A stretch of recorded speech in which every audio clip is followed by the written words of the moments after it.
Hello, bonjour à toutes et à tous, j'espère que vous allez bien. C'est le premier live depuis le premier podium d'Isaac Hadjar. Et c'est quelque chose quand même, c'est quelque chose. Rappelez-vous quand même, si vous retrouvez les rediffusions de 2023, à l'époque, vous étiez dur hein, dans le chat avec Isaac, hein, et j'étais l'un des rares à le défendre contre vents et marées. Et là maintenant il est sur le podium en F1 et ça c'est beau qui se rappelle encore de l'intro où il y avait un Renault 4jar dans le décor.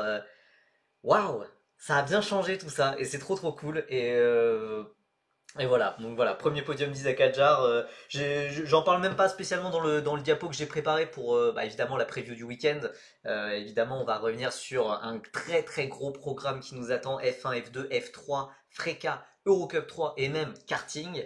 Énormément de choses, énormément de Français sur le pont aussi ce week-end. Et on va aussi parler de l'actu de la semaine, puisqu'il y a pas mal de choses qui se sont passées, de rumeurs qui sont en train de se concrétiser. Voilà, il y a des choses intéressantes, mais voilà, on est en plein dans la saison, là, début septembre. Il y a des championnats qui se terminent et forcément 2026 se prépare. Salut à ceux qui sont déjà là présents dans le chat. Qui l'eût cru? Bah écoutez, de là à ce qu'il ait un podium dès sa première saison en F1, je l'aurais peut-être pas cru, j'avoue. Mais waouh, non, franchement exceptionnel.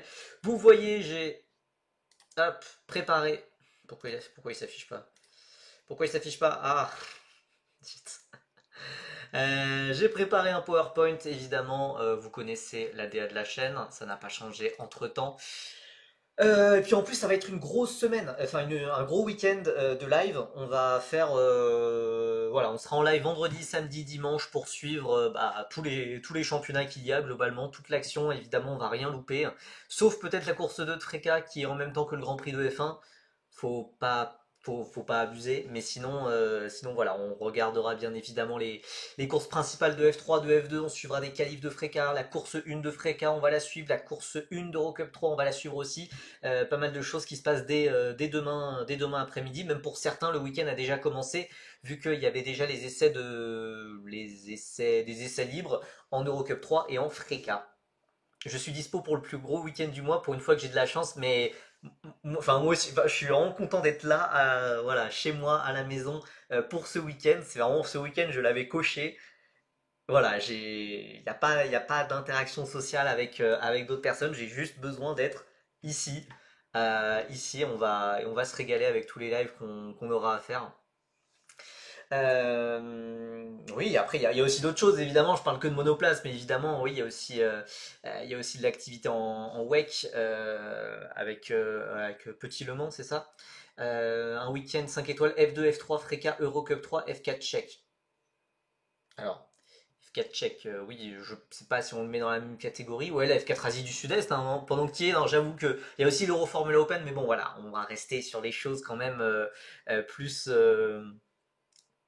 mainstream, on va dire, et qui nous intéresse plus. Et encore, j'ai rajouté du karting, hein. Franchement, je fais quand même dans les trucs niches. Bon, déjà, les formules de promotion, c'est niche, mais alors là, rajouter du karting par-dessus, c'est niche de niche, quoi. Avant de passer à la preview, évidemment, on doit parler du gros sujet.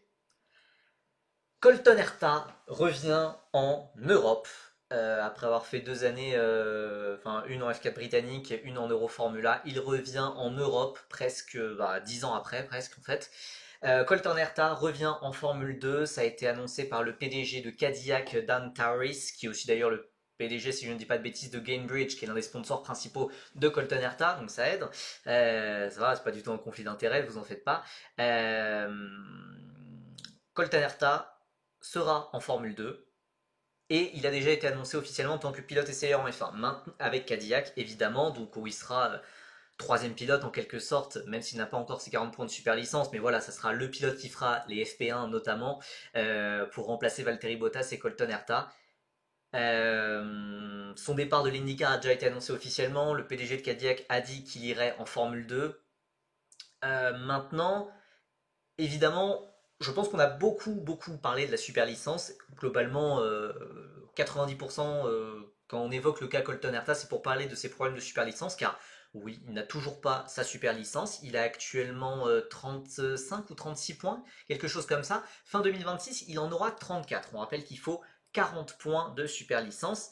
Le truc, c'est que les, les personnes qui disent que Colton Herta va en Formule 2 pour la super licence, ça n'a juste aucun sens. Ça n'a, enfin voilà, ça n'a aucun intérêt. Certes, la F2 offre un tout petit peu de points en plus, mais voilà, il suffit d'être champion IndyCar, tu as tes 40 points de super licence directement.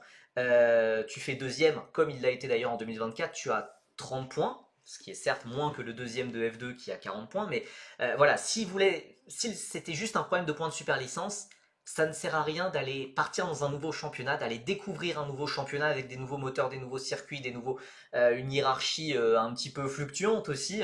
Ça aurait été beaucoup plus safe de rester en IndyCar où il a globalement fait la grosse partie, enfin voilà, en étant deuxième en 2024, même si là il n'a fait que septième, si je ne dis pas de bêtises cette année, il est tout proche. Et pour les points de super licence, il peut les avoir de façon très simple, tout simplement en faisant des FP1, car chaque FP1, ou en tout cas chaque FP1 où le pilote fait plus de 100 km lors de la FP1, ça ajoute un point de super licence.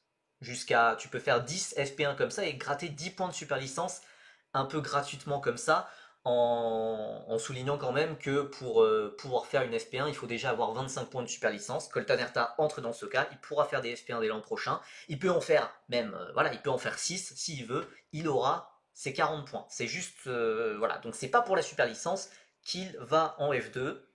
Pour moi, c'est voilà, apprendre les circuits, réapprendre en tout cas pour l'environnement européen après tant d'années où il a roulé aux États-Unis. Hein. Il a fait que 2 années en Europe, 2015-2016. Ça date beaucoup. Il y a quelques circuits qu'il connaît, mais il y a très très très longtemps. Donc voilà, pour moi c'est évidemment de la préparation en vue de 2027 et c'est pas une question de super licence, ça ferait aucun sens quoi. Je comprends pas pourquoi ils prennent pas un ancien pilote de F1 comme pilote SCR, ça me paraît plus logique. Alors Jérémy, je pense qu'en tant qu'ancien pilote de F1, ils ont ce qu'il faut ils ont ce qu'il faut avec les titulaires quand même. Bottas, Perez, enfin peut-être que c'était ironique, je sais pas, mais voilà, je pense qu'ils ont assez d'expérience comme ça, voilà.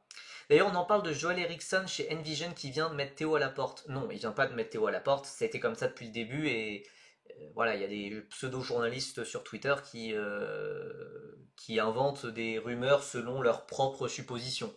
Voilà. Donc non.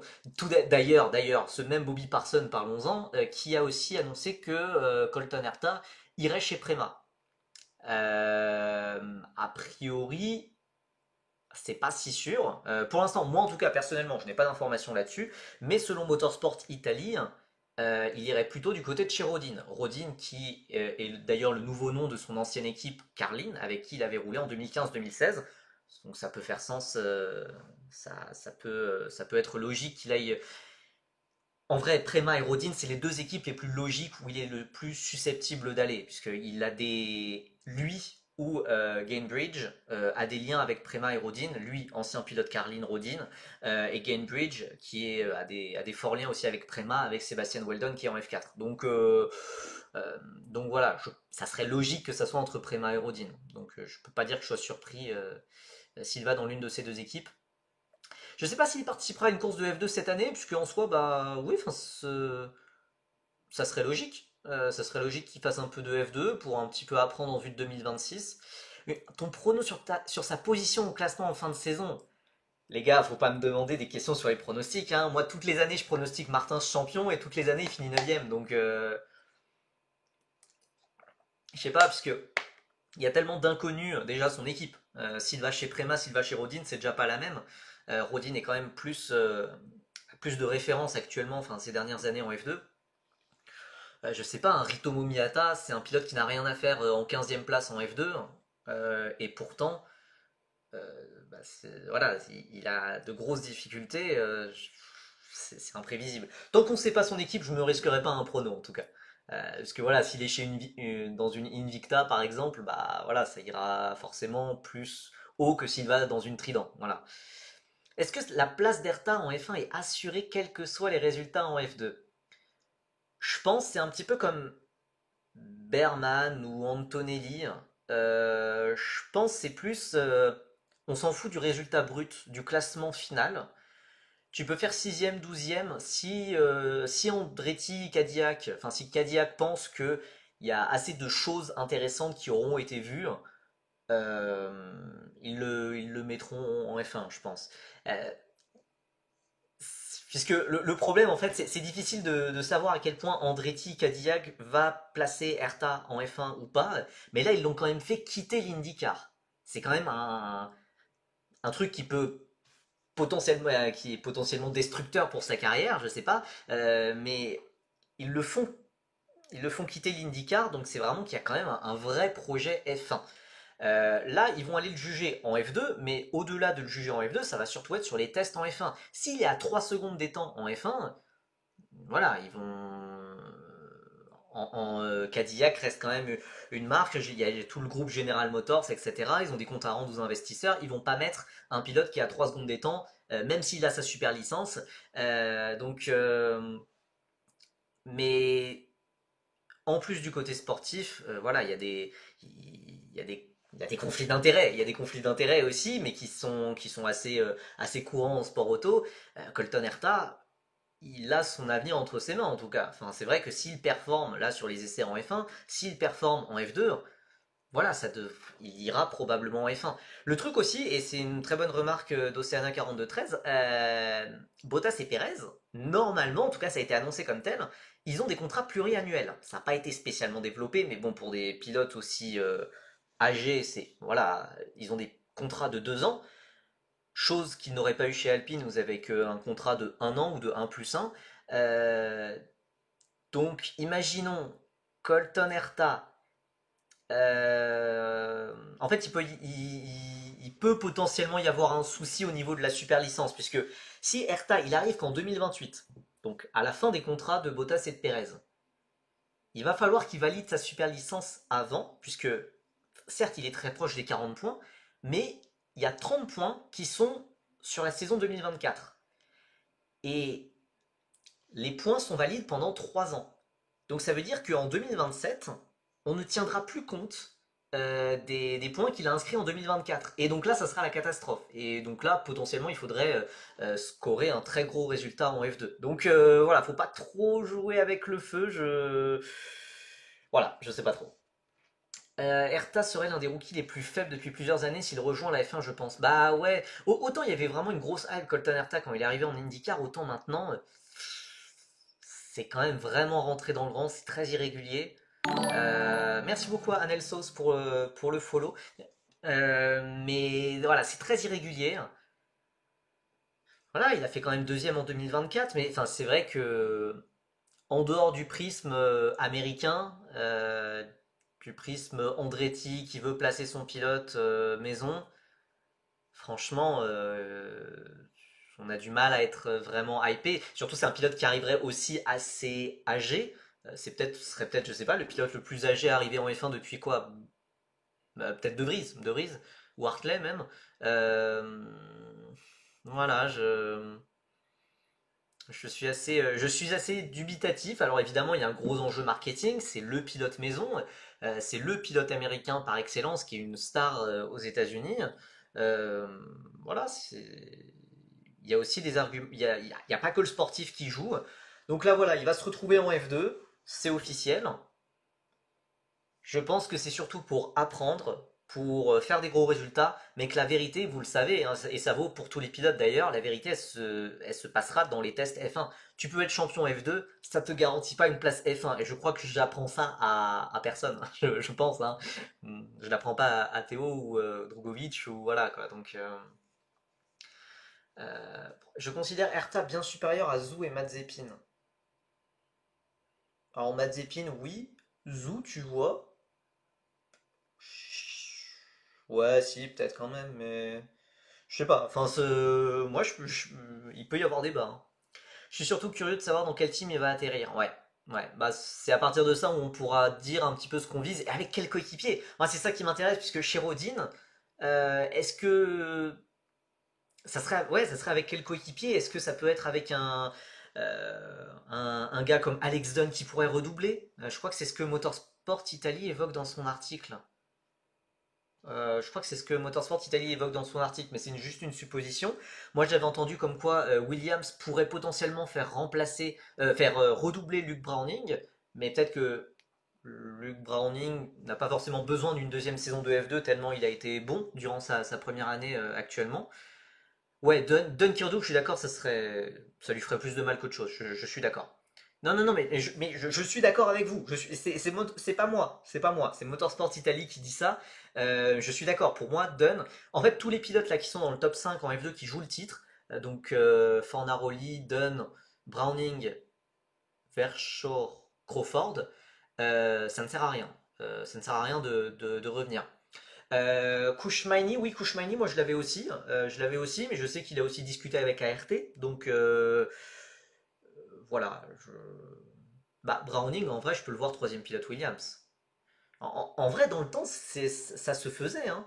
Oui, Kouchmaini, oui, il y a eu des bruits sur de la Super Formula, ce qui m'a un petit peu surpris vu que moi je l'ai, enfin, voilà, il y a un moment, on m'avait dit que c'était fait, il allait aller en F2 chez Rodin. Puis le week-end d'après, je le vois en grosse discussion avec ART et Sébastien Philippe. Et c'est vrai que Homero, oui, enfin, je confirme, j'ai en effet entendu ça pour Kouchmani pour la Super Formula. Voilà, c'est un petit peu l'incertitude, mais voilà, pour l'Indien, j'avais vraiment entendu qu'il voulait faire une quatrième saison de F2. Je sais pas pourquoi, mais voilà. Et vraiment, dans le temps, ça se faisait, hein, des troisièmes saisons, des saisons de seulement troisième pilote. Si c'est pour devenir titulaire ensuite, enfin voilà, par exemple, je sais pas, Valtteri Bottas, il avait commencé comme ça. Oscar Piastri, l'air de rien, l'exemple le plus récent. Bon, il n'a pas été titulaire dans l'équipe où il avait été troisième pilote, mais voilà, donc Browning, il pourrait faire une année juste en tant que troisième pilote Williams, donne une année en tant que troisième pilote McLaren.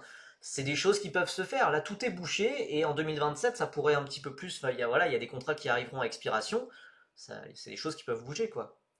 Beganovic Mini est favori pour F2 2026 avec Camara et Naël. Alors, non, puisque bah, Naël c'est un favori pour le titre F3, vu que Naël redoublera normalement chez Campos. Euh, mais, euh, mais par contre, Camara, grand favori.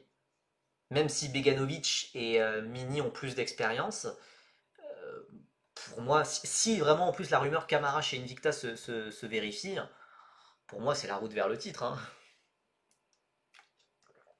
Et voilà, malheureusement, Beganovic et Mini, j'ai l'impression que c'est un petit peu une génération qui va passer à côté, hein. Enfin, en fait, la génération Beganovic-Mini, elle est quasiment déjà en F1. Enfin, en fait, Adjar, Bortoleto, c'est la même année que Beganovic, Berman, c'est la même année que Mini. Voilà, c'est des pilotes qui redoublent beaucoup en F3, en F2. Ils ont peut-être pas le petit truc en plus, quoi. Et les équipes de F1 enfin, en tout cas dans leur cas, les académies Ferrari et Alpine ne se bousculent pas vraiment pour leur donner des tests. Alors Ferrari a la rigueur un petit peu avec Beganovic, Alpine ne considère absolument pas Gabriel visiblement, vu que même Kouchmani fait plus de tests que lui. Voilà, Beganovic doit faire comme Arthur Leclerc. C'est-à-dire, parce que Leclerc il a été un peu viré de Ferrari, enfin de la Scuderia Ferrari, enfin de la Ferrari Academy en tout cas en monoplace. Ouais, Camara le doublé, moi je le vois bien, hein. Si un gars comme Fornaroli peut le faire, je me dis carrément.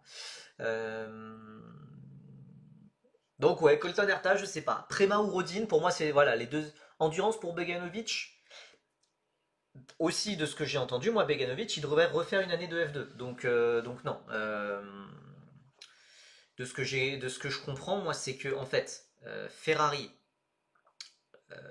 donc qui a Beganovic, Camara, Taponen en F2, F3, il voudrait pas avoir trois pilotes de F2 et que c'est pour ça que Taponen pourrait rester en F3. Moi, c'est globalement un petit peu les dernières rumeurs que j'ai eues, ce qui contredit du coup les prédictions que j'avais faites il y a bah, le mois dernier. Taponen, ça pourrait plutôt revenir en F3 parce que Beganovic resterait et Camara monterait bien évidemment. Euh, ah oui, pilote de développement, ouais, après il y a un peu tout le monde qui est pilote de développement, hein, si tu veux, un pilote de développement c'est plus un terme qu'autre chose, hein. Il y a plein de pilotes de développement qu'on connaît pas, hein. Jack Dennis il est pilote de développement Red Bull, Jordan King, qui se souvient de lui? et pilote de développement chez Alpine. Oui, oui, pilote de développement, oui, c'est bien, c'est bien. Tu peux avoir un petit contrat. Après, est-ce que Ferrari va vraiment garder Beganovic? Moi, voilà, je vous dis ce qu'on m'a dit, hein, je vous dis ce qu'on m'a dit. Je sais pas à quel point. Enfin, pour moi, ça fait aucun sens. Euh, ça fait. Ça fait aucun sens. Je comprends. Quand t'as Camara et Taponen dans ton académie, quel intérêt pour Ferrari, à moins qu'il amène de l'argent, quel intérêt pour Ferrari de garder Beganovic? J'en vois pas, moi. Camara est un an plus jeune, Taponen 2 ans plus jeune. Berman, même Berman qui est en F1 est un an plus jeune que Beganovic. Bon, Beganovic, il vit bien pour un gars qui a une seule bonne saison en carrière. Oh, t'es dur! Mais c'est vrai que Beganovic, oui, c'est le champion Freca 2022 et c'est tout, globalement.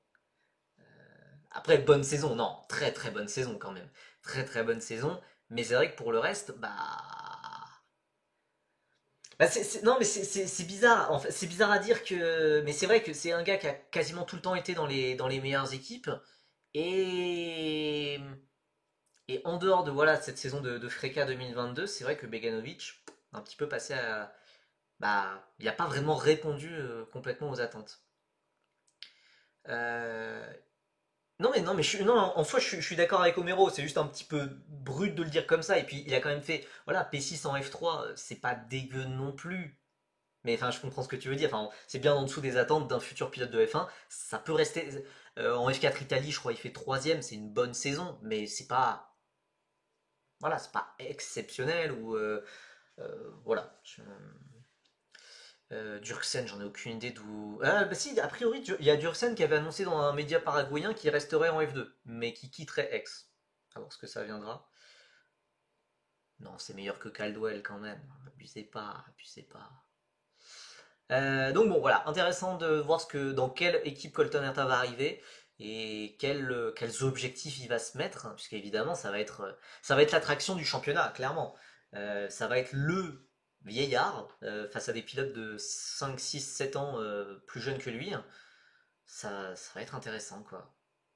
Euh, ça, ça va être intéressant et puis tout le monde va vouloir battre le potentiel futur pilote de F1 de Cadillac pour montrer que eux ils méritent plus sa place que Colton Herta. Non mais Martin s'il va partir, arrêtez vieillard. Enfin non mais Herta c'est un 2000, Martin c'est un 2001 et Rito Momiata c'est vrai que c'est un 99. Oui il pourrait rester en F2 aussi lui aussi. Donc ouais, j'ai hâte de voir ce que ça va donner. C'est très surprenant quand même. Je veux dire, tu es dans un championnat pro depuis 5 ans, depuis 6 ans, et tu vas en F2.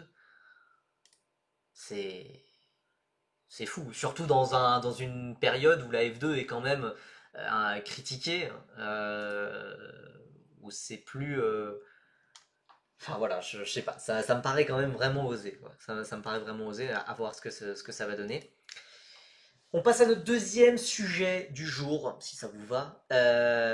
Dorian Pain ne va pas faire la fin de saison en Freca. Sauf qu'il a rien à gagner en IndyCar. Bah, quand même. Enfin, l'IndyCar, c'est sympa, quoi. Bah, il a jamais gagné le titre IndyCar, il a jamais gagné Indianapolis. Je trouve qu'il y a quand même des choses à gagner. Quand même. Enfin, il n'y a pas. Euh, Rien qu'avec ce move, ça insinue que IndyCar égale F2. Oui, bah, enfin, ça met l'IndyCar dans une position d'infériorité par rapport à la F2. Et si Colton Herta se foire en F2, ça va mettre une image catastrophique à l'IndyCar, à tout le championnat.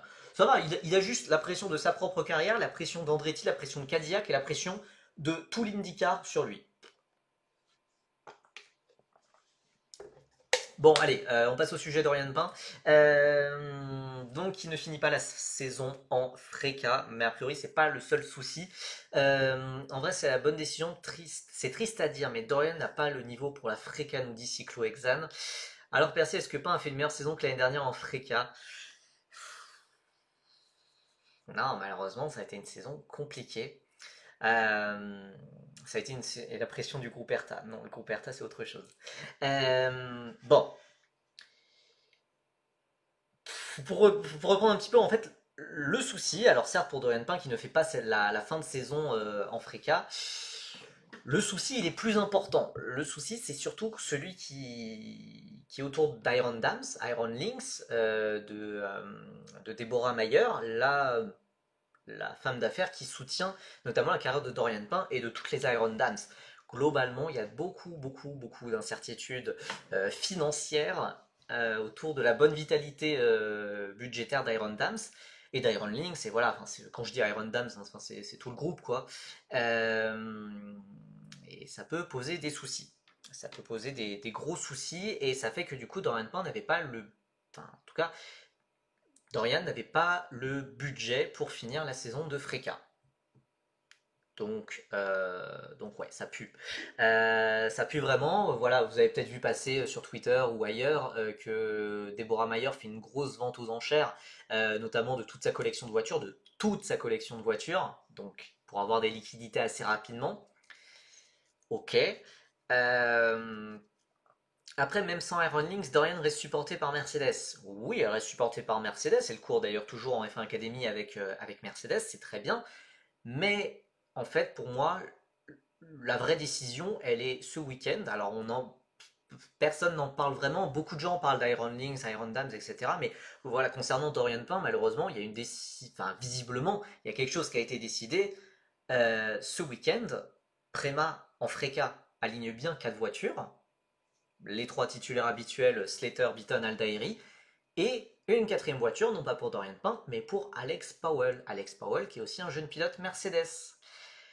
Donc, si Dorian était encore vraiment complètement soutenu par Mercedes, bah, Mercedes aurait fait une rallonge. Ils auraient, enfin, je veux dire, certes, c'était Iron Dams qui payait la saison de Freca, mais voilà, Mercedes aurait prolongé quelque chose. Là, ils l'ont remplacé. Là, ils l'ont remplacé, ils en ont profité pour mettre le jeune rookie qu'ils ont, Alex Powell, qui est en F4 depuis 2024. Ils le mettent en Freca. Donc, toujours jeune pilote Mercedes. Enfin, pour moi, la décision, elle a été prise, en fait. Maintenant, on va voir comment ça va se passer.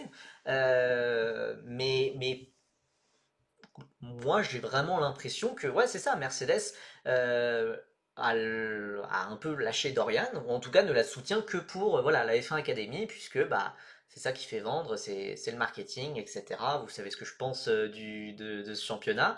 Euh, voilà. Donc l'an prochain, plus de pas en monoplace. Bah, c'est pas évident non plus.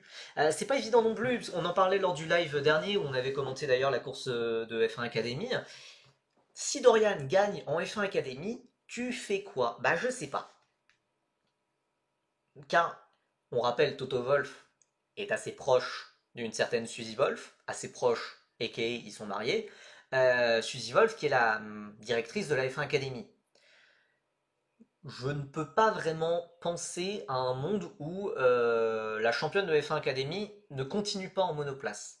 Enfin, ça serait une claque pour la F1 Academy qui montrerait bien que bah, ça ne marche pas, tout simplement. Championne de F1 Academy, c'est 10 points. 10 points de super licence. C'est, au passage, c'est moins que la F4 tchèque.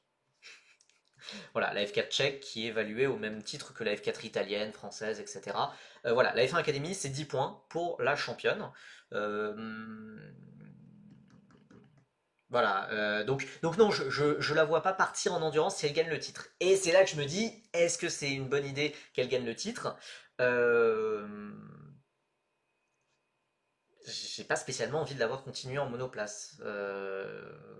C'est peut-être un peu dur, mais voilà, il y a eu 1 an et demi en Freca. Elle a pas eu beaucoup de chance, hein, on va pas se le cacher, hein, notamment l'histoire des fractures de côte, etc. en 2024.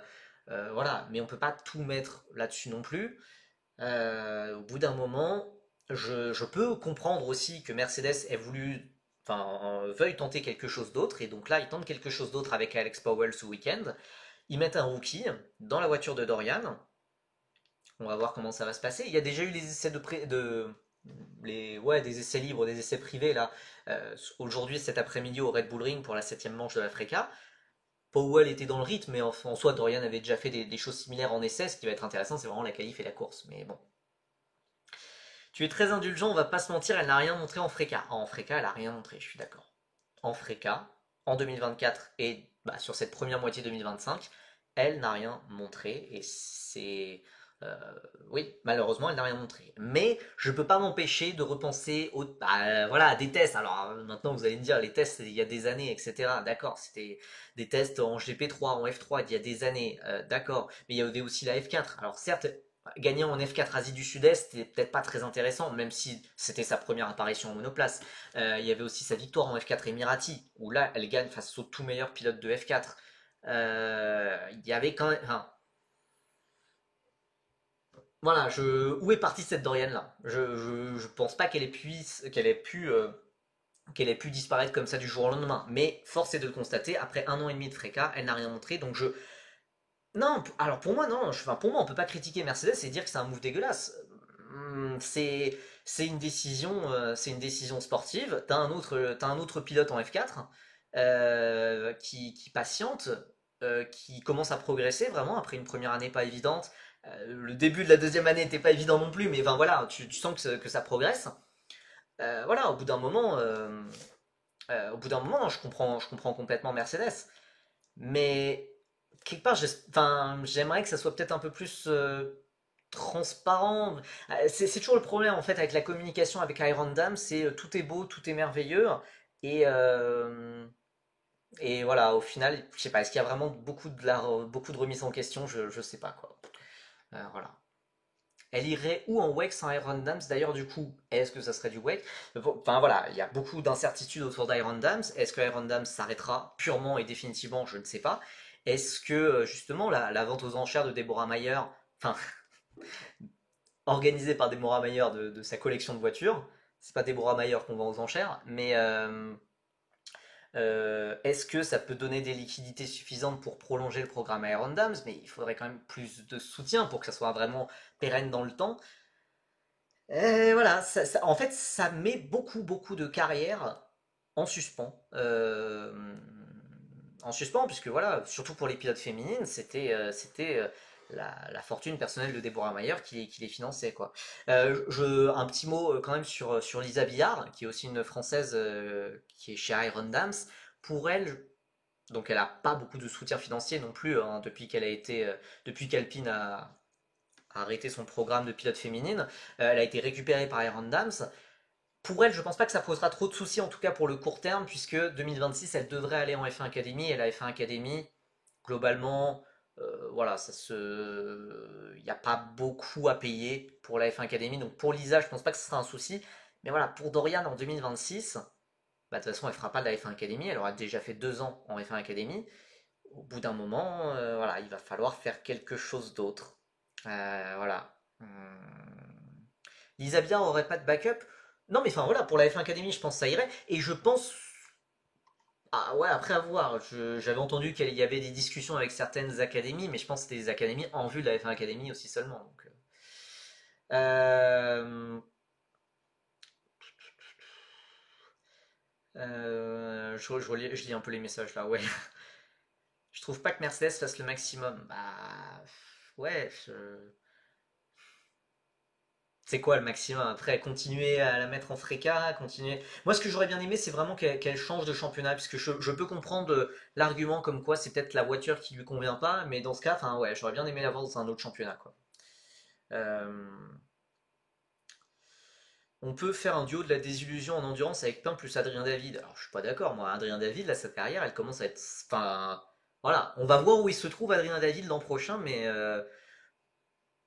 Adrien David, je crois qu'il, voilà, sa carrière est vraiment en train de se relancer. On va suivre ça, mais ses dernières victoires en LMP3 et en GT4, là, il enchaîne bien. Il enchaîne très très bien et ça passe pas inaperçu, quoi.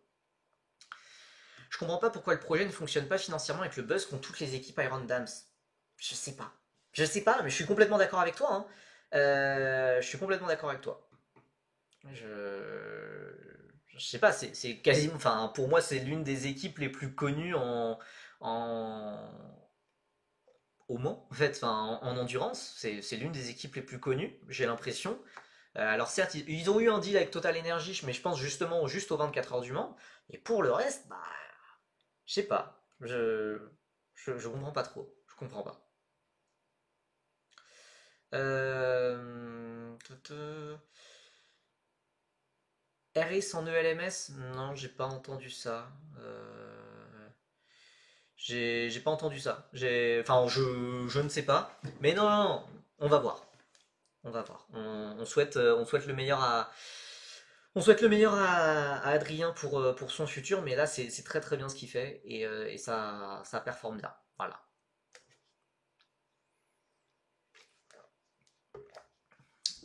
Pourquoi Pain est la seule féminine à pas faire des piges en GB3? Je sais pas, bah, je pense à Iron Dam, ils sont surtout engagés avec Prema, donc enfin, ils étaient ou ils sont surtout engagés avec Prema, donc pas trop d'intérêt à aller en GB3. Bon, écoutez. Euh, Attends, à la limite avec Argenti by Prema, ouais, ouais. Je sais pas, ça aurait pu se tester. C'est vrai qu'au moins sur des journées de test, ça aurait pu être sympa à voir, mais mais je sais pas. De toute façon, maintenant, voilà, la question ne se pose plus. C'est focus sur la F1 Academy. D'ailleurs, on a eu des explications sur le test de Evan avec Argenti. Officiellement, non, je crois qu'on n'a toujours pas eu d'informations. Alors, bah, j'avais fait un live avec Evan cette année, quelques jours après son test en GB3. Ça se retrouve sur YouTube, hein. Globalement, il disait que ouais, c'était pour la piste de Silverstone, c'était pour apprendre une nouvelle voiture, c'était sympa, blablabla, etc. Mais en tout cas, il avait pas dit ouais, bah ouais, c'est Mercedes qui veut me mettre là, qui veut me tester, etc. Non, non, ah non, non, non, je sais pas, hein. Non, moi, vous savez, j'avais ma théorie sur le test que Evan Gilter avait fait avec Argenti, équipe historiquement très proche de Mercedes. Voilà, c'est que ça sent bon pour aller chez Mercedes. Et il y a pas mal de gens qui m'ont dit que Evan était proche d'aller chez Mercedes. Maintenant, est-ce que ça va se faire? Je ne sais pas. On attend pareil. Voilà, Théo Final, il est proche d'aller chez Red Bull. Voilà, maintenant j'attends plus de confirmation. J'attends plus de confirmation, mais oui, on pourrait potentiellement avoir Gilter chez Mercedes, Naël chez Red Bull, euh, bah, Justy chez Williams, mais ça c'est pas neuf. Euh, voilà, mais non, je sais pas. Je peux pas dire à 100% oui, Gilter ira chez Mercedes, ça je n'en sais pas. J'ai plutôt l'impression que ça sent bon, mais voilà, j'espère avoir plus d'infos, quoi, plus de choses solides, quoi. Voilà, et c'est à peu près pareil pour Naël chez Red Bull. Euh, Deligny, pas de touche. Ah si, Deligny, il a des contacts, mais a priori, pas trop d'académie. Enfin, je pense qu'il veut plutôt se laisser les options ouvertes pour, pour l'an prochain, mais a priori, non, pas d'académie normalement pour Enzo. Mais vous en faites pas, il est surveillé. Il est surveillé par pas mal de monde aussi, Enzo. On rappelle que ta prono Gilter chez Mercedes en F1 en 2030. Bah oui, justement, parce que j'ai entendu dire qu'il pourrait aller chez Mercedes, donc évidemment, ça m'a fait le mettre chez Mercedes. Et voilà, c'est. Voilà. D'ailleurs, au passage, purée, sur Twitter, je vois toutes les rumeurs comme quoi Colapinto il pourrait sauter. Bah d'ailleurs, on va en parler, mais Paul Aron qui teste à sa place en FP1 là demain chez Alpine. Purée, on a vraiment l'impression que Colapinto il va pas tenir jusqu'en 2030, hein. donc, donc voilà, je sais pas, on verra. Tu as parlé de la F3? Non, non, j'ai pas encore fait la preview, mais vous en faites pas, on y arrive bientôt. D'ailleurs, 19h12. Mais en même temps, c'était des sujets intéressants. Genre Colton Herta et Dorian Pain, il y a des choses à dire. Il y a des choses à dire dessus. Et j'étais pas seul sur ce live, hein. Il y a aussi Anthony Drevet qui était là, hein. Et il était d'accord avec moi. Mais c'est vrai que je pense on va passer pour deux clowns bientôt, hein. Mais je sais pas, enfin, je sais pas. Enfin, en tout cas, ouais, nous deux, c'est un pilote qu'on apprécie malgré ses fans qui sont absolument insupportables. Ouais, c'est peut-être le gros craquage. Et, et voilà. Bon, écoutez, un petit mot quand même, évidemment, sur là où j'étais les 3 jours précédents, lundi, mardi, mercredi. J'étais au circuit de Nevers-Manicourt. Euh, C'était pour savoir ce que ça faisait l'an prochain pour les Français de F3. Bah, normalement. Enfin, non, attends, attendez, je vais m'arrêter là. Je vais m'arrêter là. Quand je regarde le compte Insta de Alpine, c'est la troisième guerre mondiale en commentaire, mais oui, enfin, quel que soit le week-end, oui. Enfin, Gasly, il peut respirer, ça part en troisième guerre mondiale, hein. Donc, ouais, j'étais au circuit de Nevers-Manicourt. pour les quarts de finale et demi-finales de Field Racing. Vous savez, l'école de pilotage de Jacques Villeneuve, enfin créée par Jacques Villeneuve et Patrick Lemarié. J'adore. Tu sais des choses. J'attends. Mais hey, j'ai des tweets en brouillon. J'ai des tweets en brouillon. Hey, j'ai hâte de les sortir. Bref. Non, feed racing, en tout cas, voilà. Enfin, j'ai vraiment adoré. Surtout, vraiment d'être en immersion, genre pendant 3 jours avec eux. Tu vois que purée, ils font du taf pour avoir voilà quatre voitures égales. Enfin, pour avoir les voitures égales, pour avoir les mêmes conditions de piste, etc. Enfin, ils essayent de prendre le plus de paramètres en compte, etc. Enfin, c'est vraiment super intéressant. Il y a toujours des histoires exceptionnelles à raconter. Faudrait juste mettre un live timing public maintenant. Bah écoute, c'était là ma raison supplémentaire pour aller sur le circuit. C'était aussi pour pouvoir suivre ça en direct, puisque nous on avait le live timing. Mais non, c'était vraiment génial. Et il y a des histoires de dingue que j'ai hâte de vous raconter, que ce soit sur Auto Hebdo, sur Fida Series, ou comme je vous ai raconté sur Twitter et Blue Sky. Mais voilà, on a 6 très beaux finalistes. Euh, et voilà, il y a eu une qualification, enfin le dernier qualifié, Sacha Boudère, qui se qualifie pour 6 millièmes de seconde. C'est de la folie. Voilà, j'ai beaucoup de choses à dire. Il y a tellement de choses à dire. Voilà, enfin voilà, Clément Outran qui a l'air d'être le grand favori. Ouais, t'as l'air vraiment d'être le grand favori. Matteo Dauvergne, pilote que je suis depuis très longtemps. Mon premier tweet sur lui, c'était en 2022. Et là, maintenant, il arrive à maturité pour de la F4. Là aussi, c'est très solide. Trulli Adams, 14 ans, qui vient des États-Unis. Euh, enfin voilà, Mathis Sora Pictet qui est soutenu par, enfin, qui est managé par Didier André, qui était coaché par Adrien David là pendant les quarts de finale et demi-finale. Yuval Rosen, qui fabrique sa propre télémétrie, qui est développeur web et qui est un ancien simracer qui développe sa propre télémétrie pour analyser ses datas, ses onboards. Voilà, enfin, je sais pas, il y a des choses dingues, quoi. Il y a des choses dingues. Qu'est-ce que je t'ai dit, moi, sur Outron et CB Noah 7, c'est quoi ce délire? Qu'est-ce que je t'ai dit? Voilà, qu'est-ce que j'ai dit, moi? D'ailleurs, Percy, j'ai loupé quelques épisodes, mais j'ai voulu demander s'il y avait des places pour la finale de la F4 France au Mans, mais je me suis fait rembarrer, t'as des infos. Les infos, c'est les tweets que j'avais fait, le truc de la caravane. Voilà, attends, je s'en est passé des choses, hein. Euh, Oula, je m'en rappelle plus, il va falloir que tu me redises, hein. Non, mais j'avais fait des tweets sur la finale de F4 France, et globalement, selon la F4 France est en support de la Porsche Sprint Challenge France, et globalement, c'est un truc qui a huis clos, donc qui est fermé au public, qui n'est pas censé être diffusé, et la F4 France vient en support de ça, donc actuellement, il n'y a pas de diffusion, c'est pas ouvert au public, et je n'ai absolument aucun retour, ne serait-ce que pour des accréditations. Donc, c'est un petit peu embêtant. Je ne sais même pas moi-même si je vais pouvoir y aller. Et si, enfin, voilà, il y aura des décisions qui se feront début septembre à propos du public, mais ça sera vraiment, c'est la FFSA qui devra payer, puisque normalement, bah voilà, c'est toujours en soutien du GT World Challenge, en soutien du GT4 français, en soutien de machin. Et là, ils devraient payer pour la F4 France, pour des tribunes, pour la sécurité, pour machin. J'ai beaucoup de mal à voir ça arriver. Je connais assez mon championnat. Ouais, non, ils répondent pas aux commentaires. Non, oui, je sais qu'on est début septembre, mais on m'a dit qu'il y aurait des retours sur ça début septembre. Mais pour le moment, c'est le flou, aussi bien pour vous que pour moi. Donc, voilà, il y avait enfin, un commissaire de course qui nous avait dit ouais, j'ai 2 places accompagnateurs si vous voulez, on peut s'arranger. Il y a des pilotes qui m'ont proposé que je sois parmi leurs accompagnateurs, donc on verra peut-être que moi je me débrouillerai comme ça. Mais ça me désole, ça me désole franchement. Mais en tout cas voilà, voilà, pour Feed Racing, voilà, c'était vraiment exceptionnel. Normalement, je ne devrais pas assister à la finale, malheureusement, qui sera d'ailleurs juste avant le week-end de F4 France au Mans. Voilà, ça va être un petit peu compliqué parce que j'ai d'autres choses à côté, mais voilà. très très hâte d'écrire. J'ai déjà commencé à écrire un petit papier sur ça, vraiment des histoires de fous et voilà, plein de pilotes à vous faire découvrir quoi. Je me propose pour faire la sécurité la buvette. Est-ce qu'au moins il y aura un live timing pour la finale?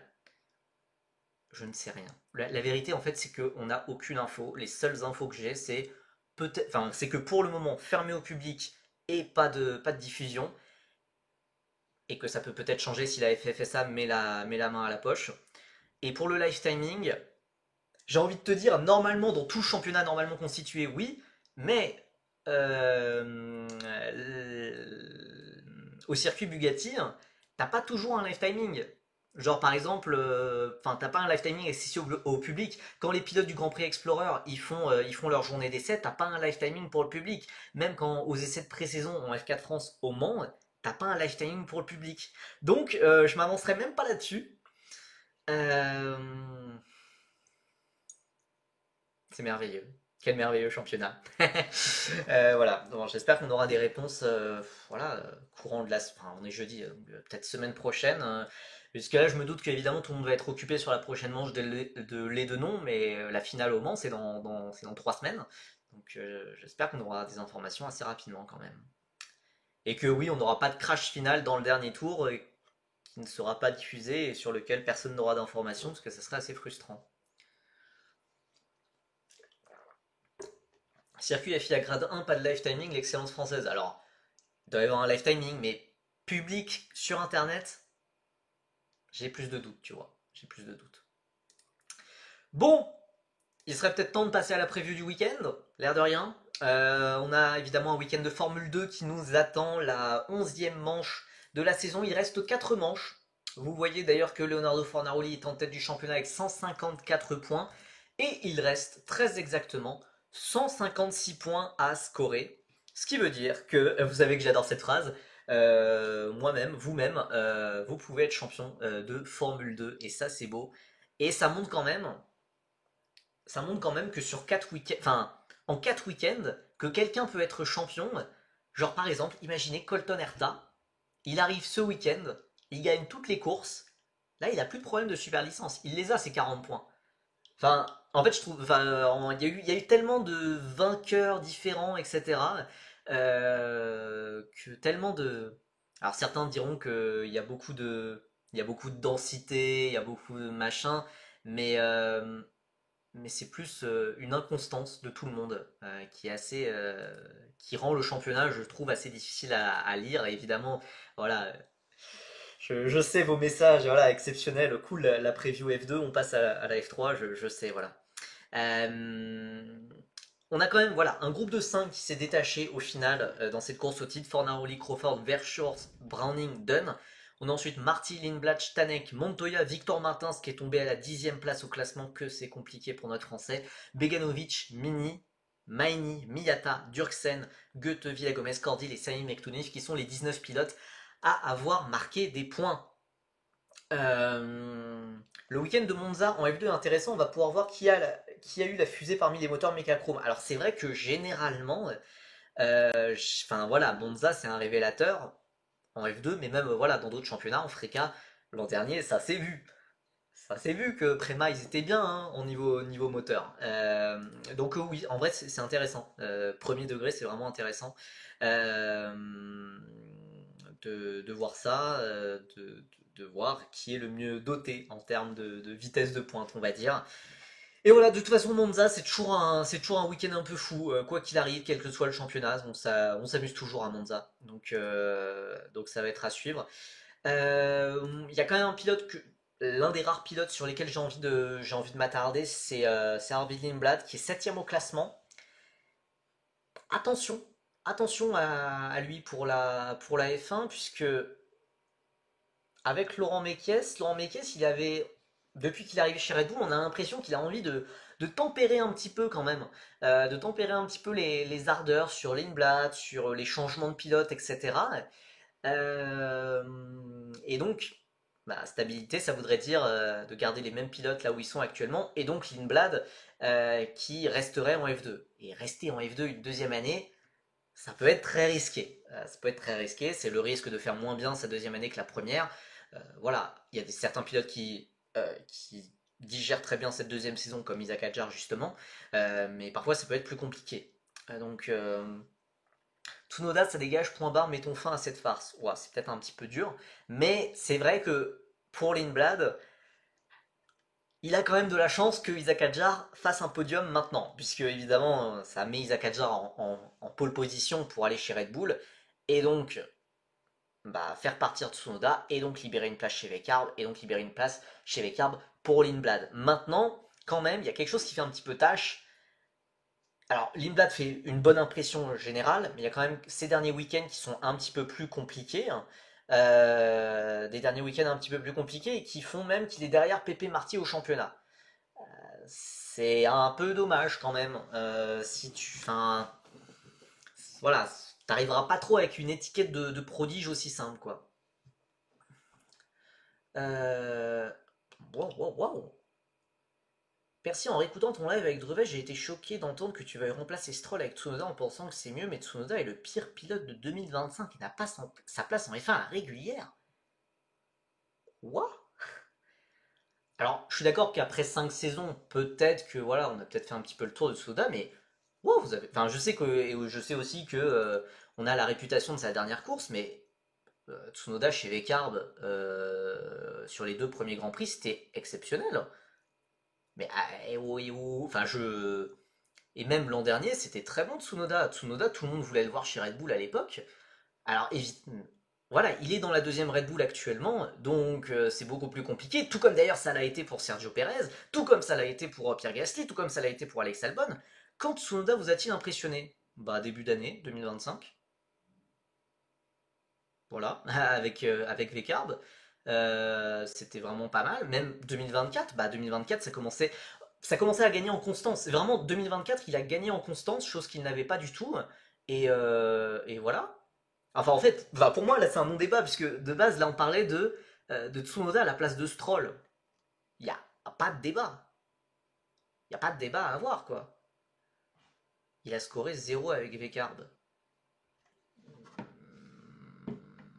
Bah ouais, mais je sais pas sur l'impression, il y a pas que les points, puisque dans ce cas, tu te dis ah bah ouais, mais Stroll il est trop fort, il a fait septième au dernier Grand Prix, il a plus d'une vingtaine de points.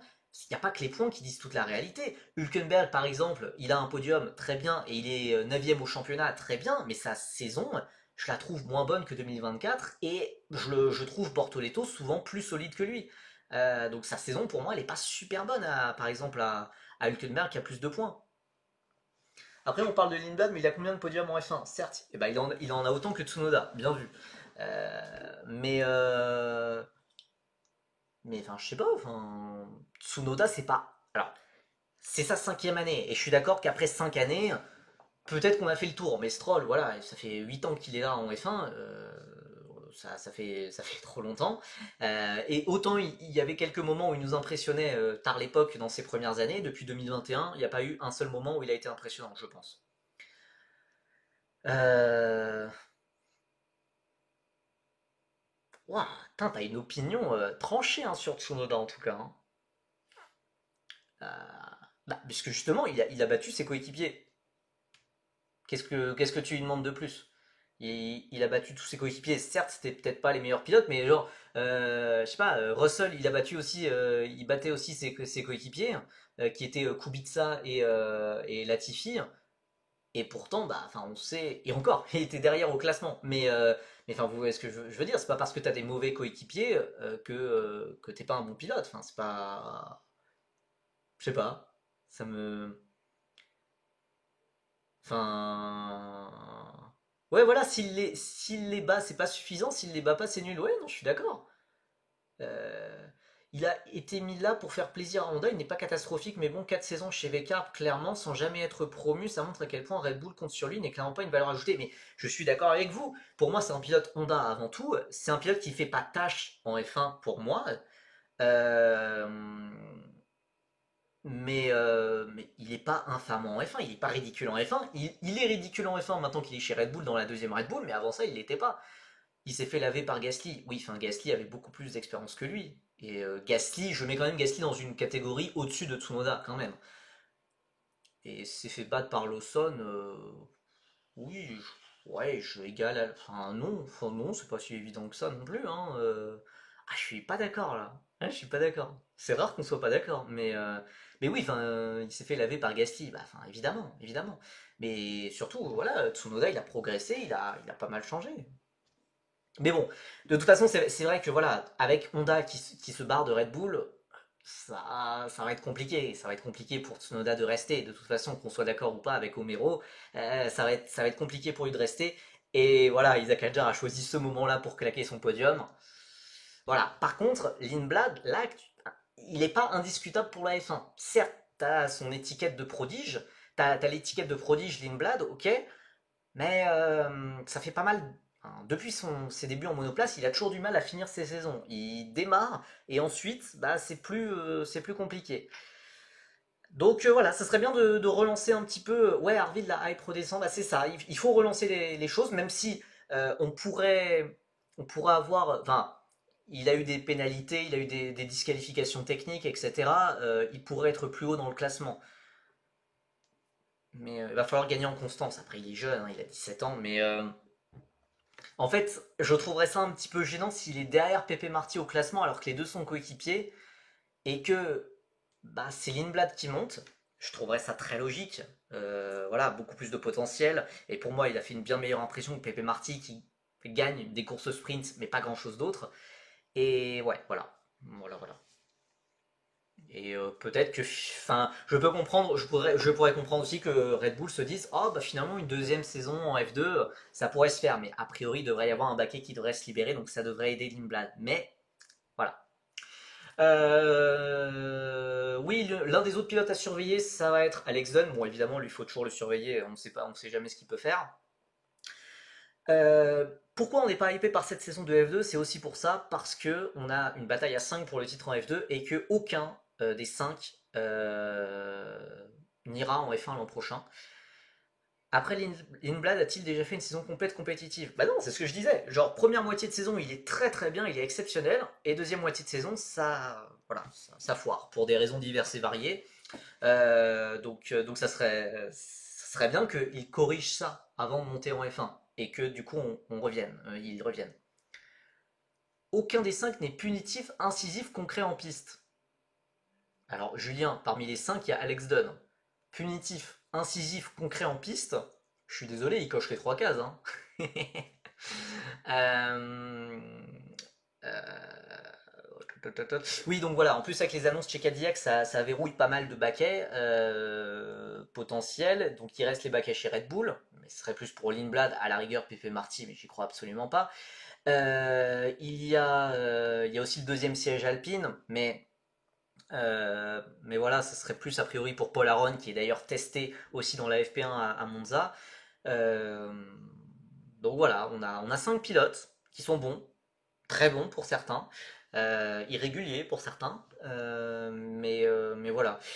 Je pense qu'il y a certains pilotes qui vont se diriger vers des années de troisième pilote. Je parlais de Luke Browning tout à l'heure avec Williams, ça peut être Alex Dunn avec McLaren aussi. Mais Alex Dunn surtout, enfin, si vraiment, pour être raccord avec les prédictions qu'on avait fait avec Anthony Drevet, il veut aller en F1 en 2027, faut surtout gagner de la propreté. Et de la propreté, puisque si tu veux aller en F1 chez McLaren, ils vont pas faire confiance à n'importe qui non plus. On ne sait pas exactement dans quelle position sera McLaren au championnat avec la nouvelle réglementation, mais de mettre un rookie, voilà, il faut que le rookie ait montré des choses, quoi. Il faut qu'il ait montré des choses. En F1 d'ailleurs, on rappelle sa dernière FP1, il avait fait quatrième, c'était excellent. Bah faut continuer comme ça. Faut continuer comme ça. Alors je dis pas de faire quatrième à toutes les séances, mais en tout cas de voilà, de pas faire d'erreur, de pas cracher la voiture déjà. Voilà, ce genre de choses, quoi. Euh, ouais, bah, j'ai même pas parlé. C'est rare, hein. D'habitude, je parle au moins des Français quand on parle de la F2, mais qu'est-ce que vous voulez dire sur les Français en F2? Martins 10e, il n'y a plus rien à jouer dans sa saison. J'aimerais bien une victoire, puisque vous savez, il y a toujours cette statistique qui court. On est actuellement sur la première année depuis 2004 sans victoire en F1, F2, F3, ou F1, GP2, GP3. Aucune victoire française. Donc voilà, moi je veux bien une petite victoire. Sami out pour 2026, alors je ne sais pas. A priori, ça pourrait rebondir en endurance. Ça pourrait rebondir sur du LMP2. C'est ce que j'ai entendu le plus récemment. Donc, pour être honnête, si c'est pour refaire une deuxième année de F2 dans la même équipe chez Trident, ça sert à rien. Si c'est pour changer d'équipe et aller dans une meilleure équipe, pourquoi pas.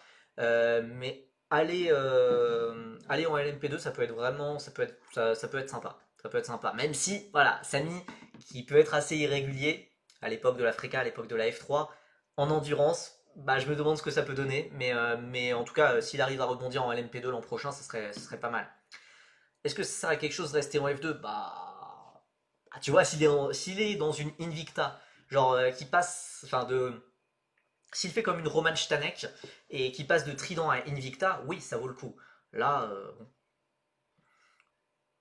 il aurait dû faire une deuxième année de F3 avec la fusée Trident. Je sais pas, hein.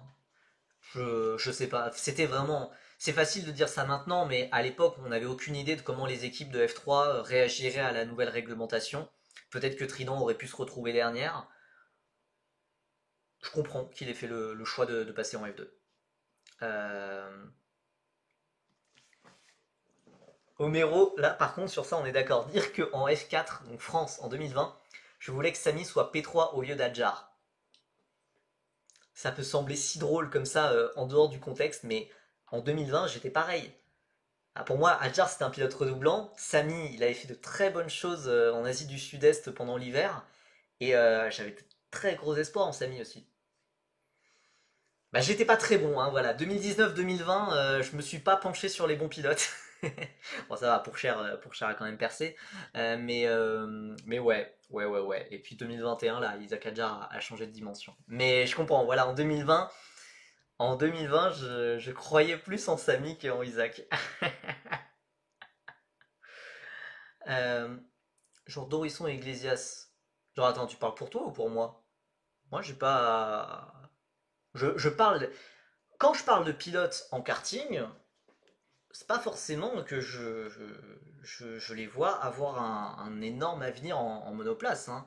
Euh,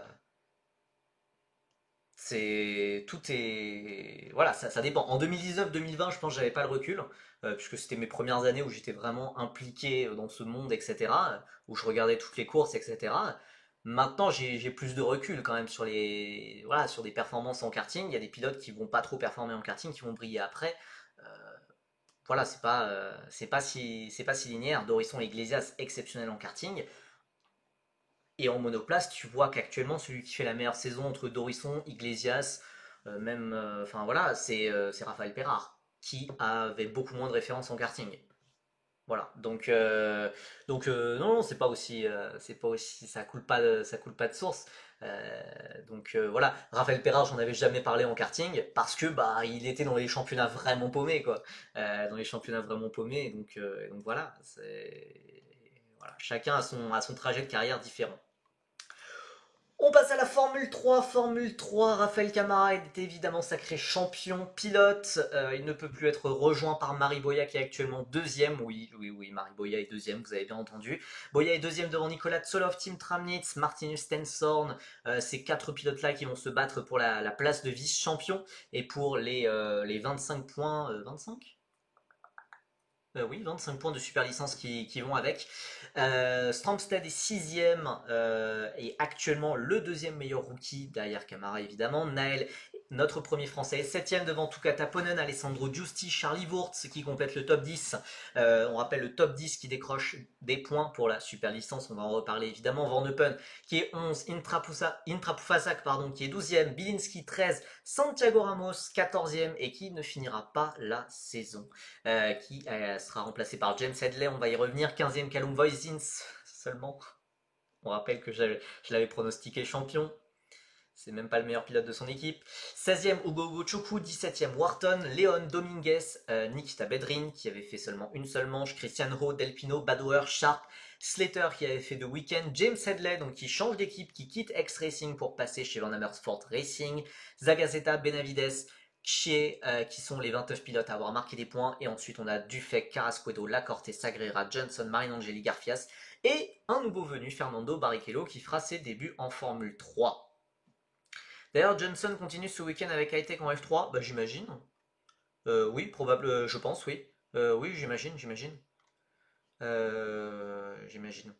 Si Boya fait deuxième, il a sa super licence? Non. Non, il n'a pas sa super licence. Alors, j'avais fait un petit thread Twitter et Blue Sky que vous pouvez retrouver évidemment sur ces plateformes. Mais globalement, il n'y a que deux pilotes qui peuvent avoir leurs 40 points de super licence à l'issue de cette saison de F3, c'est Tramnitz et Stenson. Tramnitz aura besoin d'une deuxième place au classement et Stenson aura besoin d'une troisième place. Donc ça risque d'être ouais, pas forcément évident. C'est pas forcément évident.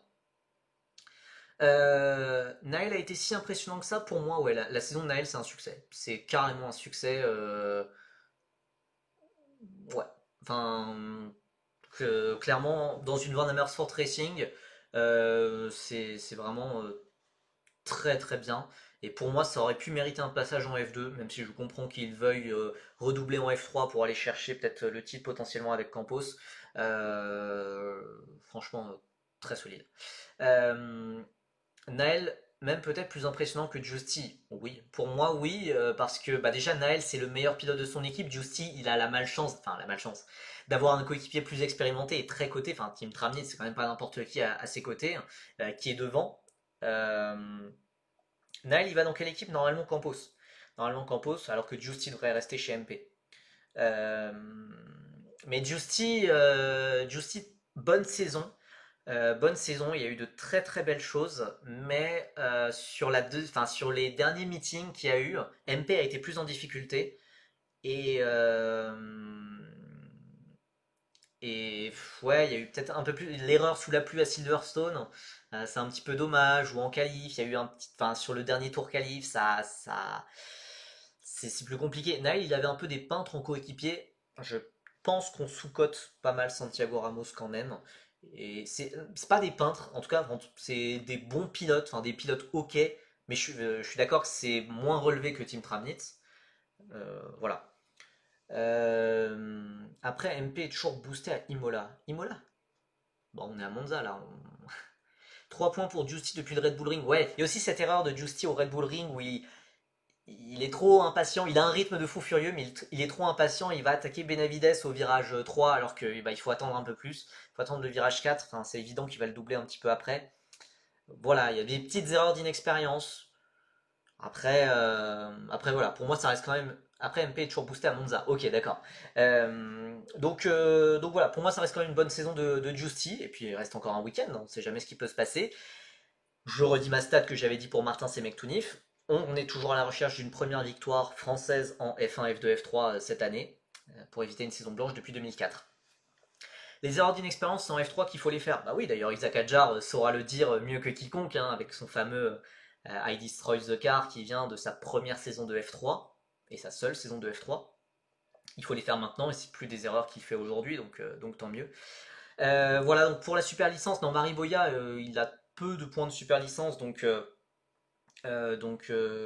non, mais évidemment une deuxième place le rapprocherait énormément de la barre des 40 points.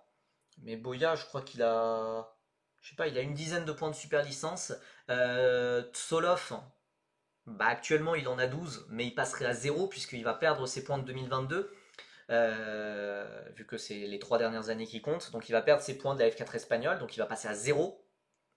Justy d'ailleurs, il va aussi perdre 12 points. Justy est actuellement à 27 points, mais il va passer à 15. Donc voilà, on rappelle la super licence, c'est un petit peu plus symbolique qu'autre chose, hein, actuellement pour des pilotes actuellement en F3, mais ça peut compter donc dans 1 an, dans 2 ans, dans 3 ans. Donc voilà, Naël est à 16, Justy à 15. Il y a des points pour la super licence pour le top 10 au championnat, donc voilà, ça va être quelque chose à surveiller pour les places d'honneur. Aussi, le titre équipe entre Trident et Campos, ça va changer. Puisque, enfin, depuis 2019, depuis la nouvelle mouture de la Formule 3 FIA, on a toujours eu Prema champion, sauf en 2021, où c'était Trident qui avait gagné avec Jack Doohan et Clément Novalak notamment. Ça peut être un deuxième titre équipe pour Trident, et ça peut être un premier pour Campos. Ça serait même un premier titre majeur pour Campos depuis 2008. À l'époque, c'était la GP2, c'était avec Luca Di Grassi, je crois. Luca Di Grassi. et Petrov ou Petrov, ah je me rappelle plus trop, mais Di Grassi, Petrov, en tout cas des pilotes comme ça à peu près. Week-end un petit peu particulier en F3. On rappelle que vous savez comment ça marche en F3 à Monza, c'est beaucoup d'aspiration, beaucoup de choses, beaucoup de trafic à gérer. Donc les qualifications vont être en deux groupes comme à Monaco, et donc c'est le même principe qu'en Freca. Le groupe le plus rapide partira premier, troisième, cinquième, septième. Le groupe le plus lent partira deuxième, quatrième, sixième, huitième. Et donc, pour faire la pole position pour la course sprint à grille inversée, c'est donc le douzième, donc le sixième du groupe le plus lent qui partira en pole. Je sais pas si vous l'avez. En tout cas, c'est pareil qu'à Monaco. J'avais peut-être fait un tweet à l'époque pour expliquer pour Monaco. Et ça doit pouvoir se retrouver normalement sur Twitter et sur. Alors, peut-être pas Blue Sky à l'époque, mais en tout cas, au moins sur Twitter. Euh, Giusti groupe A, Naël groupe B. Ah bah oui, enfin oui, ils font pas les. Contrairement à la Freca, ils ne font pas les groupes selon le classement au championnat, mais ils font selon les numéros. Donc oui, vu que Giusti a le 19, attends. Oui, Giusti a le 19 et Naël le 20, donc ça paraît cohérent. Donc c'est bien, nos deux Français dans les deux groupes. Donc on ne sait pas si par exemple il y a une averse sur les deux groupes, il y a au moins un Français qui sera sauvé. Mais normalement, il n'y a pas de pluie attendue à Monza. Il n'y a pas de pluie non plus attendue sur les autres circuits, hein. Il y a aussi Spa-Francorchamps en Eurocup 3. Bon, il y avait de la pluie aujourd'hui, mais normalement pas demain. Et aussi au Red Bull Ring, pas de pluie attendue normalement. Quelques changements sur la grille de Formule 3, donc Santiago Ramos qui a un avenir qui s'assombrit un petit peu, malgré un très bon début. On rappelle une victoire en course principale à Imola. La saison a été un petit peu plus compliquée par la suite et il s'est fait vraiment bouffer par Théophile Naël, rookie, au fil de la saison alors que lui est redoublant. Il a fait un petit communiqué sur Insta qui... Enfin voilà, il a pas l'air de savoir de quoi son avenir sera fait. C'est dommage puisque c'est quand même vraiment, c'est un bon pilote. Voilà, est-ce que c'est la fin de l'aventure au monoplace? Bah ça peut, hein, puisque, enfin, je veux dire, si tu peux même pas finir ta saison de F3, c'est pas bon signe généralement. À voir après s'il peut rebondir. Je pense qu'il peut avoir de quoi rebondir pour la LMP2 ou en tout cas en endurance. Donc il sera remplacé par James Headley, un petit peu surprenant, vu que c'est un pilote qui est soutenu par Axel Grand Prix. Axel Grand Prix qui a des gros problèmes financiers, a priori, enfin qui aurait des gros problèmes financiers, puisqu'on ne sait pas vraiment, c'est toujours très flou avec cette équipe.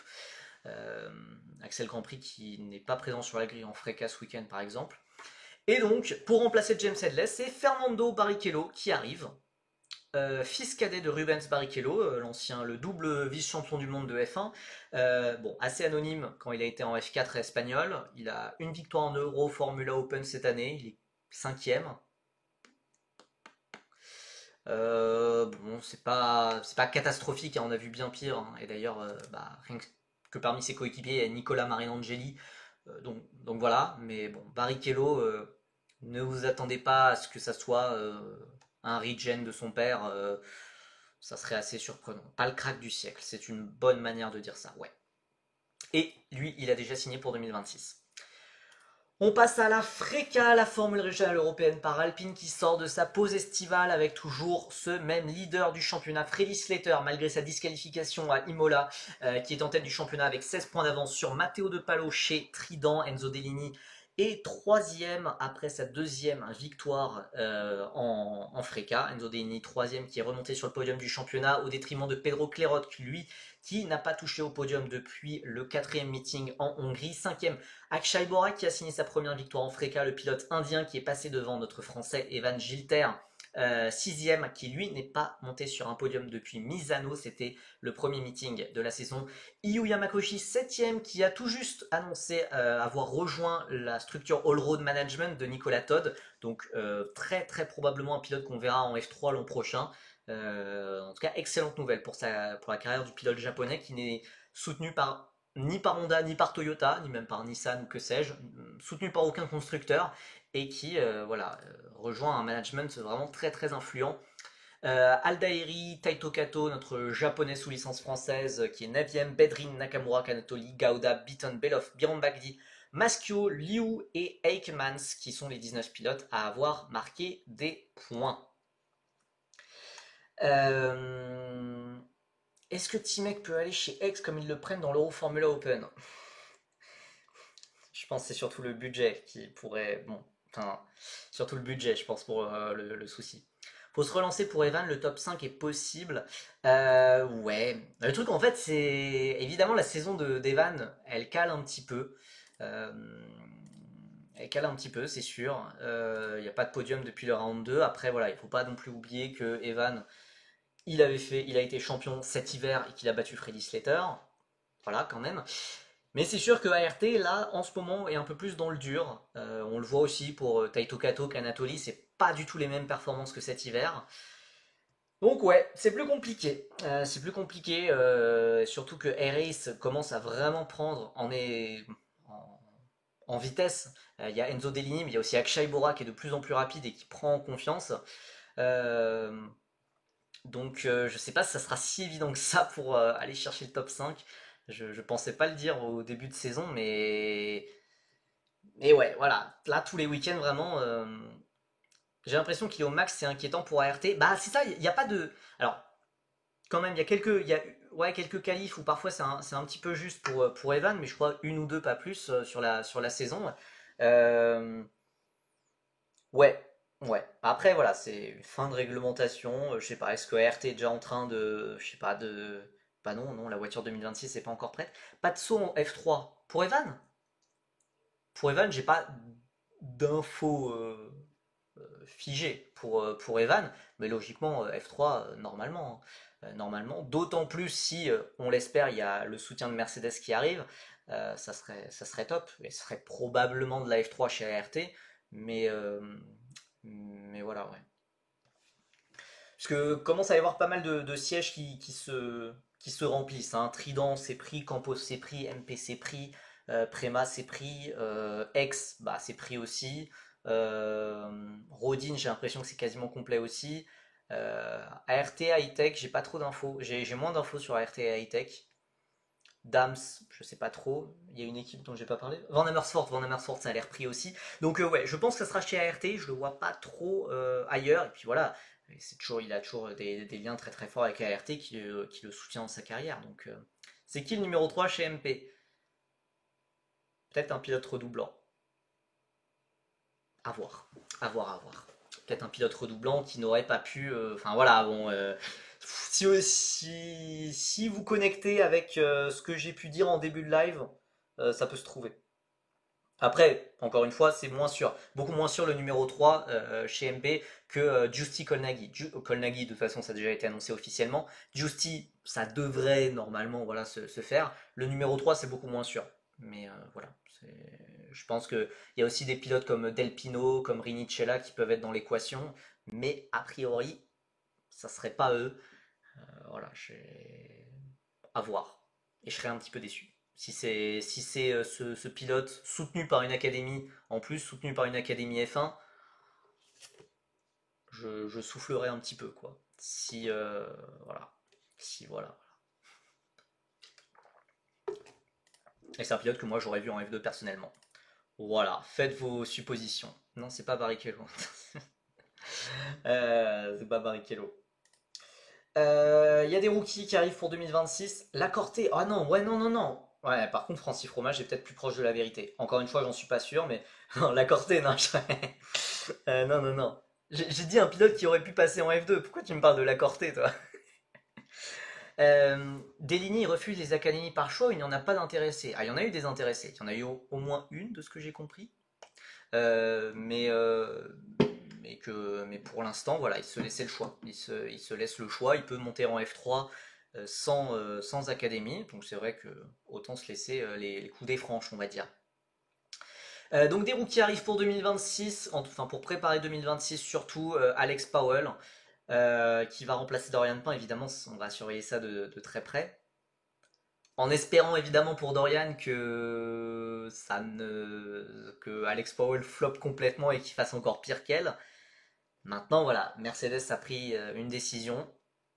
À voir ce que ça donnera dans cette quatrième préma. Voilà, il y a d'autres rookies qui arrivent. Renaud Francotte, qui est vraiment pas mal en F4 depuis quelques temps, qui arrive chez RPM, qui remplace Enzo Ye. La story de Pain, qu'est-ce que tu racontes? Qu'est-ce que tu racontes? Hey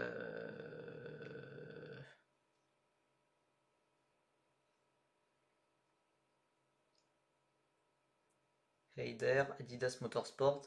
Hi guys, after gaining some really valuable experience in FreeCar earlier this season, myself and my team have decided to put all of my energy into F1 Academy over the next 2 race weekends. I'll be giving absolutely everything to win the championship title with Mercedes, wishing Prema the best for this weekend in Austria. Bon bah écoutez, c'est clair, fin de saison pour Dorian en FreeCar.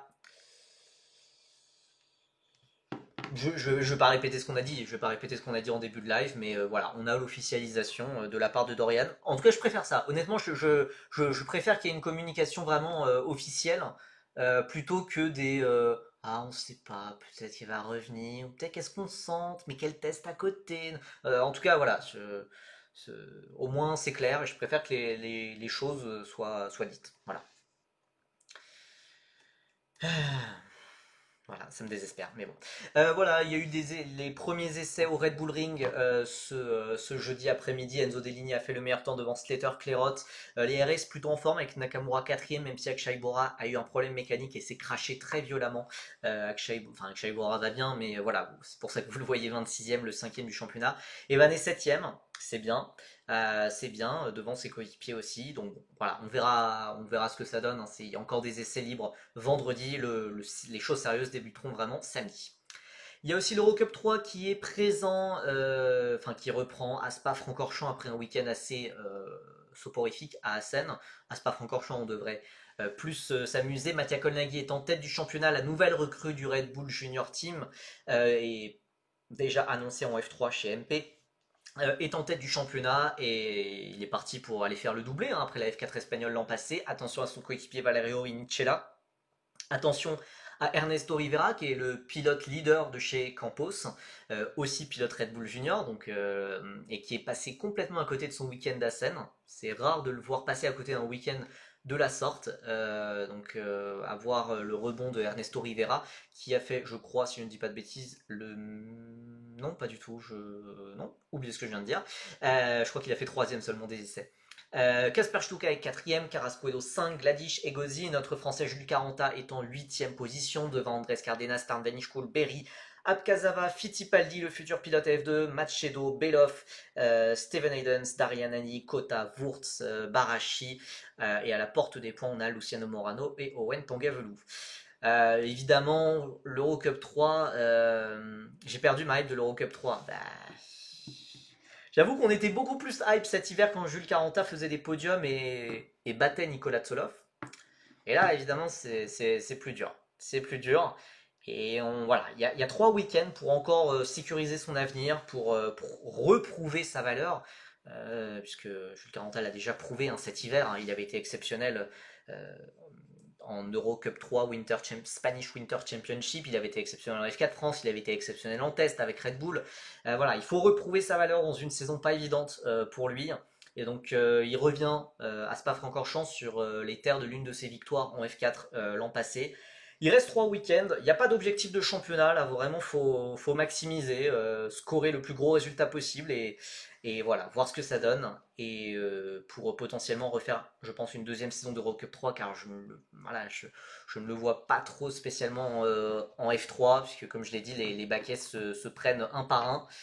Et pour moi, il n'y aura plus trop de place. Et ce qui vaut pour lui vaut aussi pour d'autres pilotes dont l'avenir est toujours pas forcément complètement fixé, comme Rinicella, comme Stuka, comme Egozzi, même Gladish. Je ne sais pas exactement ce que ça fera l'an prochain.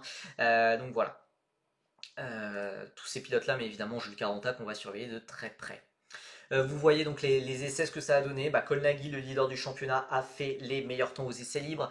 Devant Rinicella, Rivera, Caranta était donc 4ème et 2ème meilleur pilote Campos derrière Ernesto Rivera. Un petit point aussi sur le karting, on arrive tout proche de la fin de ce live. Il y a les Champions of the Future, qui est une sorte de série internationale, le championnat international qui sert surtout de répétition générale au championnat d'Europe et dans ce cas-ci au championnat du monde. C'est voilà, la grande répétition générale avant les championnats du monde qui auront lieu la semaine prochaine sur cette même piste de Kristianstad en Suède. Donc voilà, évidemment tous les pilotes du monde quasiment sont là pour apprendre cette piste. C'est le titre le plus prestigieux. Le championnat du monde, ça se passe que sur un week-end, alors que le championnat d'Europe qui s'est terminé, ça se passe sur 3-4 week-ends. Et donc là, voilà, les Champions of the Future préparent au championnat d'Europe et au championnat du monde. Là, c'est la cinquième et dernière manche. Vous voyez ces championnats qui sont moins prestigieux que les vrais championnats d'Europe et du monde, les championnats FIA. On voit quand même que nos Français ont quelques petits trucs à aller jouer. On a Thomas Pradier, 15 ans, né en 2010, qui est 7ème en Oka, qui a potentiellement voilà, de bonnes choses à aller chercher. Louis Cochet qui est 18ème en Oka Junior, Lucas Selle qui est 10ème. Voilà, il y a des Français quand même bien placés. Surtout pour les pilotes qui sont en Oka, je pense à Thomas Pradier, je pense à Louis Cochet, c'est possiblement leur avant-dernier week-end en karting avant de se concentrer sur un passage en monoplace pour la saison 2026. Donc voilà, il faut faire ses adieux en kart, enfin, faut faire ses adieux au karting dignement si c'est le cas, et puis on l'espère peut-être avec un gros résultat. Parfois, la réalité d'un week-end au championnat du monde, c'est complètement différent du reste de la saison, donc on sait jamais, on peut toujours espérer un Français champion du monde. D'ailleurs, Cell devait pas signer avec Red Bull Junior. Normalement, oui, c'est voilà, il y a pas mal de pilotes français. Enfin, voilà, je pense surtout voilà Théophile Nael et Lucas Cell qui gravitent autour de Red Bull. Il y a beaucoup de rumeurs qui les envoient avec Red Bull, mais on attend l'annonce. On attend l'annonce pour être parfaitement rassuré, quoi.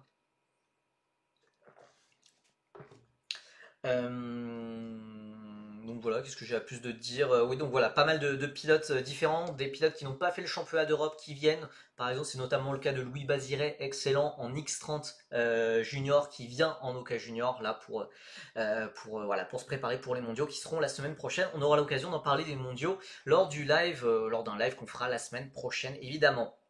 Il est 20h, je vous laisse avec tous les horaires du week-end. Vous voyez évidemment que ça a déjà commencé avec des premiers essais en Eurocup 3.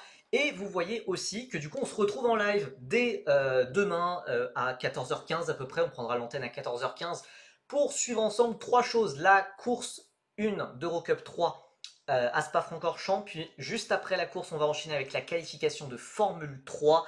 Puis ensuite, en espérant que l'Eurocup 3 soit à l'heure, puisque voilà, hein, on va espérer qu'il n'y ait pas trop de retard, pas trop de décalage, voilà.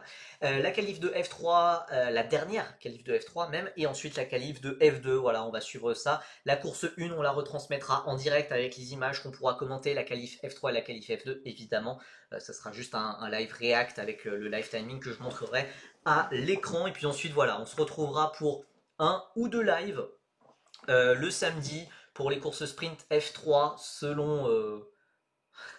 selon les qualifications des Français. Je veux dire, si Justy et Naël se qualifient 29 et 30, je vais peut-être pas m'embêter à streamer la course sprint de F3, mais bon, voilà, j'espère la streamer. Et on streamera aussi la course 1 de Freka à 12h55. Et dimanche, ça sera le grand live de dimanche avec la course principale de F3 à 8h15. Il faudra être matinal pour un dimanche. Ensuite, la qualif 2 de Freka et la course principale de F2. Donc, on va suivre ça. On va pas se lâcher, hein, on va pas se lâcher ce week-end. Vous voyez d'ailleurs que toute l'action, par exemple pour l'Eurocup 3, pour Jules Caranta, c'est demain, qualif et les deux courses qui sont sur la journée de vendredi. Pourquoi? Parce que c'est en support d'un meeting d'une compétition d'endurance, la 992 Michelin Endurance Cup, quelque chose comme ça, et que eux ils prennent tout le week-end. Ça court même peut-être pendant la nuit, je crois. Donc voilà, l'Eurocup 3, ça se joue dès demain. Voilà, la première grosse chose qui se passe, c'est demain 9h45, la qualification d'Eurocup 3. On souhaite tout le meilleur à Jules Caranta notamment. Puis ensuite, voilà, la course Eurocup 3, les qualifiés F3, F2. L'Africa, ça sera samedi, dimanche, ça ne change pas. Et puis voilà, bon, il est 20h02, c'est le temps de couper un petit peu ce live. C'est bien, on se dit pas la semaine prochaine, vu qu'on se dit bah, dans quelques heures. À dans quelques heures, on se retrouvera, voilà, 14h15, je pense, pour prendre l'antenne pour Eurocup 3, F3, F2. Merci d'avoir été aussi nombreux. La rediffusion arrive dans la soirée. Bonne soirée à vous. Et bah écoutez, voilà, n'hésitez pas à me retrouver voilà, sur Twitter, sur Insta, sur Feeder Series, sur YouTube, sur TikTok, sur Blue Sky. Et très bonne soirée à vous. Très bon week-end de course. Et de toute façon, à demain pour l'Eurocup 3, la F3 et la F2. Bye bye.